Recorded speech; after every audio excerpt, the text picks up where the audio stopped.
आज के वीडियो में हम बात करेंगे जिन महिलाओं को प्रेगनेंसी नहीं होती उनको IUI का ट्रीटमेंट लेना पड़ता है। तो इस ट्रीटमेंट में किस महिला को ये लेना चाहिए, किसको नहीं लेना चाहिए, किस कंडीशन में लेना चाहिए, क्योंकि कॉस्टली तो होते ही हैं ये ट्रीटमेंट। इससे किसको प्रेगनेंसी होगी, किसको नहीं होगी, इससे क्या नॉर्मल प्रेगनेंसी में और IUI प्रेगनेंसी में क्या डिफरेंस होता है, मैं पूरी डिटेल्स में बताऊंगा। कॉस्ट कितनी आती है पूरी डिटेल्स में इस वीडियो में मैं बताऊंगा। तो जनरली जो रिलेशनशिप के दौरान जो स्पर्म यहाँ रिलीज किए जाते हैं बच्चेदानी के मुंह के पास छोड़ा जाता है और ये यहाँ से ट्रेवल करते हुए यहाँ बच्चेदानी के अंदर पहुँचते हैं। स्पर्म बच्चेदानी से पहुँचते हुए इनको यहाँ फैलोपियन ट्यूब में पहुँचना होता है। अब जिसको IUI ट्रीटमेंट किया जाता है तो उसका सबसे पहले टेस्ट किया जाता है कि महिला की ट्यूब दोनों ओपन होनी चाहिए, अच्छे से ट्यूब वर्किंग करनी चाहिए। इन ट्यूब में भी क्या होता है कि सीलिया पाए जाते हैं, छोटे छोटे, ये मूवमेंट करते हैं और यहाँ एक कूपीनामार एक हाथ अंगुलियां जैसी होती है। ये क्या होता है, अंडाशय, इसमें अंडे बनते हैं। इस अंडाशय से अंडा बाहर निकलेगा तो ये ट्यूब की जो अंगुलीनामा जो फिंगर्स सी होती हैं, फिमरी बोलते हैं उनको, ये इसको कलेक्ट करती है, यानी इसको पकड़ती हैं और ट्यूब के अंदर ले जाती हैं। तो यहाँ IUI के माध्यम से क्या होता है कि यहाँ स्पर्म को आगे तक पहुंचाया जाता है, बच्चेदानी के ट्यूब के अंदर पहुंचाया जाता है और इस ट्यूब के अंदर अंडा आता है तो प्रेगनेंसी होने के चांस बढ़ जाते हैं। अब मोस्टली उन महिलाओं को किया जाता है जिसमें मेल फैक्टर यानी पुरुष में प्रॉब्लम हो। जैसे कौन कौन सी पुरुष की प्रॉब्लम हो कि वो सही टाइम पे परफॉर्म नहीं कर पाता या अच्छे से परफॉर्म नहीं कर पाता, या जिनके स्पर्म है वो मोटाइल नहीं है, गति नहीं कर पा रहे। आप समझ रहे हो, जिनके अच्छे से गति नहीं कर पा रहे, जिनके स्पर्म की काउंट ऑफ संख्या कम है, यानी जितने नॉर्मल होने चाहिए उतने उसमें स्पर्म नहीं होते, तो उनका क्या देखा जाता है कि IUI ट्रीटमेंट किया जाता है। या कई बार पुरुष के जो स्पर्म जहां से बाहर निकलते हैं उनमें भी एक ट्यूब होती है, क्योंकि जो नीचे स्पर्म बनते हैं वो एक ट्यूब के माध्यम से आते हैं। कई बार उनकी ट्यूब भी ब्लॉक होती है तो ट्यूब से स्पर्म कलेक्ट किया जाता है। महिला में कोई प्रॉब्लम नहीं होती तो उस ट्यूब को कलेक्ट करके स्पर्म एक इंजेक्शन यानी एक सिरिंज के माध्यम से बच्चेदानी के अंदर छोड़े जाते हैं। वो किस तरह से छोड़े जाते हैं मैं आपको उसका भी वीडियो दिखाता हूं। तो आप देख रहे हैं नॉर्मली स्पर्म ऐसे पहुंचते हैं, पर अब एक ट्यूब के माध्यम से स्पर्म को कहां, बच्चेदानी के अंदर छोड़े जाते हैं। अब इस बच्चेदानी से होते हुए ये ट्यूब के अंदर एंट्री करेंगे। तो ये एक बच्चेदानी है, इसके अंदर जब स्पर्म छोड़े जाते हैं तो ट्यूब के अंदर ज़्यादा से ज़्यादा स्पर्म पहुंचने चाहिए। यही हमारी कोशिश रहती है कि ज़्यादा स्पर्म पहुंचेंगे तो ज़्यादा चांस होंगे। वैसे महीना में एक बार अंडा बनता है, जो एक अंडा रिलीज होता है, पर महिला के भी अंडे इस दौरान ज़्यादा बनाए जाते हैं क्योंकि हम चाहते हैं कि ये प्रोसीजर फेल ना हो, महिला को प्रेगनेंसी जरूर हो। तो यहाँ दो काम कर सकते हैं, एक तो ज़्यादा से ज़्यादा स्पर्म पहुँचाया जाए जो एक इंजेक्शन के सिरिंज के माध्यम से पहुँचा दिया जाता है। महिला के बच्चेदानी भी बहुत से स्पर्म को रोकने की कोशिश करती है क्योंकि वो ये समझ लेती है कि ये बाहर से कुछ आ रहा है, इसलिए कई बार क्या है ये सिकुड़ जाती है या इसमें स्कार बन जाते हैं, जो स्पर्म गति करता हुआ पहुँच नहीं पाता। उन कंडीशन में भी ये वो किया जाता है, IUI ट्रीटमेंट किया जाने, स्पर्म को अंदर पहुंचाया जाता है। तो इस ट्रीटमेंट में महिला के अंडे भी ज़्यादा बनाए जाते हैं। इस अंडे ज़्यादा बनाने के लिए महिला का जब पीरियड्स स्टार्ट होता है और जैसे पीरियड्स में ब्लीडिंग खत्म होती है उसके जस्ट दूसरे दिन ही महिला को टैबलेट खाने के लिए दी जाती है। किसी महिला को 1 दिन, किसी महिला को 2 दिन, किसी महिला को 3 दिन, ऐसे 4-5 दिन तक भी दी जा सकती है क्योंकि ये जो टैबलेट होती है अंडा बनाने की काम करती है। नॉर्मली महिला के 1 अंडा बनता है। अगर नॉर्मली मैं बात करूं तो महिला के हर महीने 1 अंडा बनेगा, कोई सी ना कोई सी ट्यूब में अंडा बनेगा। इसमें इस बार बना तो अगली बार नेक्स्ट ट्यूब में बनता है क्योंकि जो अंडाशय को भी मैच्योर होने में, अंडे से बने हुए होते हैं पर अंडे मैच्योर होते हैं। अब क्या होता है, इस दवाई के माध्यम से ज़्यादा अंडे बनाए जाते हैं। हो सकता है एक ही अंडा से 2-3 अंडे रिलीज करे या दोनों अंडा से 2-2, 3-3 अंडे रिलीज करें। तो जो स्पर्म छोड़े जाते हैं ये दोनों तरफ गति हुई करते हुए पहुंचते हैं।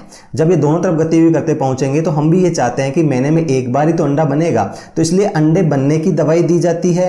अंडे बनने के बाद में अल्ट्रासाउंड के माध्यम से इन अंडों को क्या किया जाता है, स्टडी की जाती है, देखते रहते हैं, देखे जाते हैं कि कब मैच्योर हो रहे हैं। ये 18 mm से लेके 20 mm तक का जैसे ही हो जाते हैं तो डॉक्टर एक इंजेक्शन दिया जाता है, यानी एक दवाई दी जाती है। उस दवाई के माध्यम से उस अंडे को फुटाया जाता है। अब क्या होता है कि अंडा फूटते ही ये जो ट्यूब अच्छे से होनी चाहिए, इस ट्यूब के जो अंगुली नामा स्ट्रक्चर होती है इस अंडे को कलेक्ट करती है, पकड़ती है, कैच करती है। उसको पकड़ेगी तो अंडे को अपने ट्यूब अंदर लेके जाएगी। तो सबसे पहली कंडीशन होती है महिला की ट्यूब बहुत अच्छी होनी चाहिए, उसको ब्लॉक नहीं होनी चाहिए। कोशिश एक ट्यूब भी है तो चलेगा। देखो वैसे तो किसी की एक ट्यूब ही है तो भी एक ट्यूब अच्छे से काम कर रही है तो प्रेगनेंसी के चांस होते ही हैं। बस ये देखा जाता है कि अंडा निकले, और जैसे दवाई दी जाती है उसके 36 घंटे बाद अंडा निकल जाता है और उसके बाद IUI के माध्यम से यहाँ से एक नली डाल के यहाँ स्पर्म को रिलीज कर दिया जाता है। अब ये किधर भी स्वतंत्र होते हैं गति करने के लिए। यहाँ महिला की बच्चेदानी बिल्कुल अच्छी होनी चाहिए। सर्विक्स जो है बच्चेदानी का मुंह में प्रॉब्लम हो तो चल जाएगा। तो ये गति करते हुए आप देख रहे हैं स्पर्म पहुंचेंगे, ज़्यादा से ज़्यादा स्पर्म बचेंगे तो कोई ना कोई फर्टाइल करेगा। जब एग फर्टाइल होगा आप देखेंगे कि ये एग फर्टाइल होगा। अब यहाँ से भी ये ट्यूब क्या करेगी, मूवमेंट करेगी। जब भी तो एग फर्टाइल तो हो गया, एग फर्टाइल होके बच्चेदानी तक भी पहुंचना चाहिए। पर जिन पुरुष में क्या होता है कि स्पर्म की जो होती है, देख नॉर्मली स्पर्म होते हैं, जैसे इसमें देख रहे हैं इस ट्यूब में बहुत सारे स्पर्म दिखाई दे रहे हैं, इसमें बहुत कम स्पर्म दिखाई दे रहे हैं। तो जिन पुरुष के स्पर्म की संख्या कम होती है या गतिशील कम होते हैं, गति नहीं कर पाते, उनको ये IUI ट्रीटमेंट दिया जाता है। अब IUI ट्रीटमेंट देने से एक तो स्पर्म वहाँ ज़्यादा से ज़्यादा पहुँचेंगे तो प्रेगनेंसी के चांस बढ़ जाएंगे। और भी बहुत सी प्रॉब्लम है, जैसे कोई टाइम पे परफॉर्म नहीं कर पाता पुरुष, या कभी साथ नहीं रहते, या किसी किसी की नॉर्मल जो है ट्यूब है उसके अंदर ज़्यादा पहुंचाने के लिए किसी की ट्यूब अच्छे से परफॉर्म नहीं कर पाती, ज़्यादा मूवमेंट नहीं कर पाती, वैसे होनी चाहिए, तब भी ये कर दिया जाता है कि ज़्यादा से ज़्यादा स्पर्म हो तो कोई ना कोई पहुँचेगा ही। तो आप देख रहे हैं कि ये ज़्यादा स्पर्म पहुँचेंगे तो ज़्यादा चांस होंगे प्रेगनेंसी होने के। अब अंडा मिलते ही जब क्या होता है कि बच्चेदानी का मुंह की भी साथ में क्या होता है कि कई बार ये क्या होता है यहाँ म्यूकस जैसा बन जाता है, जो क्या होता है कि ये स्पर्म को जाने से रोकता है। अगर ये रोकेगा तो प्रेगनेंसी होने में दिक्कत आएगी। यानी ये बच्चेदानी का मुंह भी अच्छे से होना चाहिए। पर यहाँ अगर बच्चेदानी का मुंह में प्रॉब्लम होती है तो IUI ट्रीटमेंट सबसे बेस्ट रहता है। बस पर एक चीज़ का ध्यान रखें कि बच्चेदानी में कोई फाइब्रोड नहीं हो, जाला कुछ नहीं हो, कोई गांठ नहीं हो, क्योंकि IV ट्रीटमेंट अगर अपना सब कुछ यहाँ तक सक्सेस हो रहा है तो यहाँ आके बच्चा लगेगा, इम्प्लांट होगा।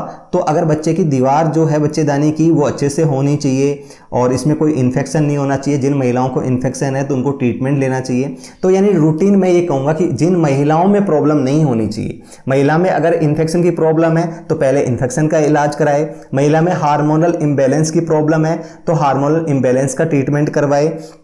हाँ, यहाँ मोस्टली देखा जाता है कि बच्चेदानी की मुख में अगर प्रॉब्लम है तो IUI कोई दिक्कत नहीं है, क्योंकि हम तो स्पर्म इसके ऊपर भेज रहे हैं, ठीक है। पर बच्चेदानी की ट्यूब ब्लॉक है तो पहले ट्यूब को ओपन करवाए। ट्यूब को ओपन कराने से पहले उसको IVF करवा लेना चाहिए। अब IVF और IUI में क्या होता है मैं आपको थोड़ा सा और बता दूं कि यहाँ महिला से कोई अंडा बाहर नहीं निकाला जाता सिरिंज के माध्यम से, जबकि यहाँ सिर्फ एक स्पर्म छोड़े जाते हैं। जबकि IVF में क्या होता है कि यहाँ से अंडा कलेक्ट किया जाता है और पुरुष से जो स्पर्म कलेक्ट किया जाता है उनको मिलाया जाता है और फिर बाद में जो बच्चा भ्रूण बनता है उसको माँ के बच्चेदानी में यानी गर्भाशय में रखा जाता है। तो यहाँ एक चीज और आपको समझ लेनी चाहिए कि मेल फैक्टर की प्रॉब्लम है, यानी पुरुष साथी की प्रॉब्लम है तो IUI करवाना चाहिए। महिला की प्रॉब्लम है, अगर महिला की सारी रिपोर्ट्स नॉर्मल है तो करवाना चाहिए। देखो फिर मैं एक चीज और बता दूं कि कोस्ट से पहले मैं आपको एक चीज और बता दूं कि इसका सक्सेस रेट कितना है। कई बार डॉक्टर क्या होता है कि पेशेंट को क्लियरिटी बताता नहीं है। एक बार IUI करवाते हैं तो 20% ही ये सक्सेस होता है,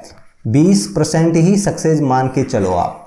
तो यहाँ अगर मैं एक चीज़ और बता दूं कि 100 महिलाओं को अगर IUI किया जाता है तो 20 महिलाओं को प्रेगनेंसी होती है, 80 को नहीं होती। तब भी ये प्रोसीजर फेल होता है, पर डॉक्टर कई बार बताता नहीं है इस बात को, क्योंकि फिर अगर आपको कह दे कि ये भी 20% चांस ही आपको IUI के बाद प्रेगनेंसी होगी तो उनको वो क्या होता है, डर सा लगना स्टार्ट हो जाता है। तो वो डर भी नहीं होना चाहिए, ये नॉर्मली ही होता है। पर ऐसे 3-4 साइकिल करेंगे, यानी इस बार भी किया, फिर नेक्स्ट साइकिल आई तब भी किया, ऐसे 3 साइकिल तक, तो ऐसे 20% जुड़ते जुड़ते एक तरह से 60 से 70% महिलाओं को यहाँ प्रेगनेंसी हो जाती है।